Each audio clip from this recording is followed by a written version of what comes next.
Hey everyone, welcome back to the video. In today's video, I'll show you how to fix error 2002 on Discord in simple and easy steps. Step 1. Check your internet connection. First open the settings on your iPhone and make sure Wi-Fi and mobile data is turned on. Try switching between Wi-Fi and mobile data to see if the error clears. Error 3022 is obtained caused by network connection issue. Step 2. Close and reopen the Discord. Swipe up from the bottom of the screen and pause to open the app switcher. Find Discord and swipe it up to close it. Reopen the Discord from your home screen. Step 3. Restart your iPhone. Press and hold the power button and volume buttons. Then slide to power off. Wait for 10 seconds. Then turn your iPhone back on. Step 4.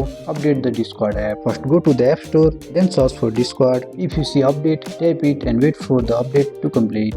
Update fix bugs that can cause login and connection errors. Step 5. Log out and log back in. If Discord opens, tap on your profile icon. Next tap on settings. Scroll down. Then tap log out. Close the app and reopen it and sign back in. Step 6. Final check. Open Discord and confirm it connects without error 3002. This issue should now be resolved. And that's how you fix Discord error 3002 on an iPhone. And that's it. I hope you like this video. If you find this video helpful, drop a like, subscribe to our channel. See you in the next video.